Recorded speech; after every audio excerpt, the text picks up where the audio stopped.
Hey everyone. We all have this sort of thing where we feel safe when we are around people that are sort of like us. It's a really natural feeling. And so we tend to go into this tribalism thing where we're hanging out with people that have a lot in common. We're from the same sort of class, we're from the same sort of belief system, we're from the same sort of age range. And we do that because, like I said, it feels safe. It feels like I'm unthreatened if I have a group of friends around me that are more or less like me. This is a really natural instinct.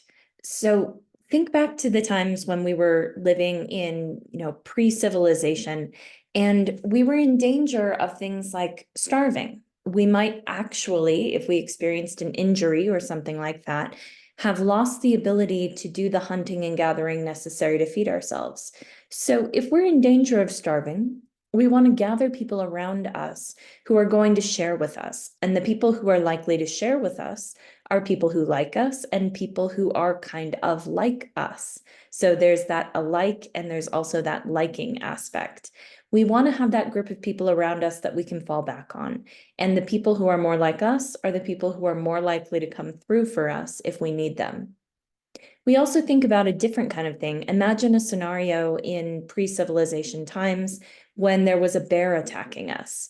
If there is a bear, an actual physical bear who's a monster, bears aren't necessarily monsters, but in our imagination, this bear is a monster. So this bear is coming after us and trying to steal our food or attack us or kill us. We want to put up walls, we want to put up barriers around us and have a common defense to keep out this big scary bear that's trying to get in and trying to hurt us in some way. So again, I have this group of people around me, and they are a group of people that's kind of like me, and they make me feel really safe. And then on top of that, I'm prepared for the possibility of attack, in which case we put up our walls and create this common defense. We live in the year 2024. Most of us are not in situations like the ones that I'm describing in the days of pre-civilization, but we continue these old patterns of behavior even though they have stopped helping us. So for example, most of us are not in any danger of starving. There are people in the United States who are in danger of starving, but that does not describe the majority of us. Even though we're not in danger of starving, we do still experience feelings of scarcity. It's just a different kind of scarcity. So we experience the feeling of scarcity of money, the feeling of scarcity of power, the feeling of scarcity of control, the feeling of scarcity of resources. We experience this. And we have this tendency to react to that feeling of scarcity by, again, surrounding ourselves by people who are kind of like us and committing to work together to make sure that we have the resources we need. Not everybody, but the people who are most like us. Also, we think that we're experiencing a threat, and often we actually are experiencing a threat.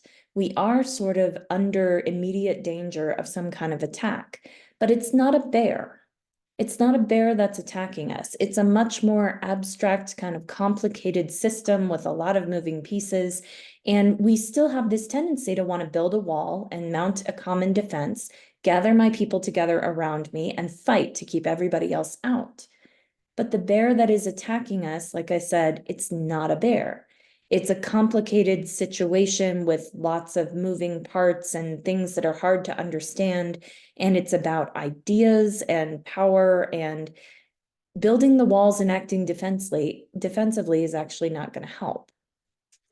When we're talking about election violence, we're talking about a bear that can only be defeated not by putting up walls, but by opening our walls and making connections with other groups of people. And that's because the system that we're in and the kinds of dynamics that lead to election violence are about perceived scarcity and perceived threats. And there may be scarcity and there may be threats, but it's probably not the case that the subgroups around us, these other little tribes, are actually as threatening as we are led to believe because of this oppositional political process. So we're wanting to block out the bear and gather our people around us, and our brains are screaming that the worst thing we could possibly do is let our defenses down and reach out and make connections with people in other groups. But that is not wrong. Our instinct is telling us it's wrong, but it's not. Reaching out and making connections with people in other groups is the only way that we actually do prevent election violence, is by having those kinds of one-on-one relationships and being prepared to work together to allow for that nonviolent, passionate disagreement. We can keep our social groups. There is nothing inherently wrong with having your social group, with your group of people around you that feels safe and you care about them and they care about you. But we have to also be in relationship with other social groups. So tribalism, not necessarily wrong. Supernatural instinct, we all have it. It's just that we have to bear in mind that there are times when it is not helping us in the situations that we're in today. Next time we talk, I want to go into another of the common questions that gets asked. Oftentimes someone will ask me, you say that I have to talk to these other groups of people. Well, what if their beliefs are really and truly evil? That's next time.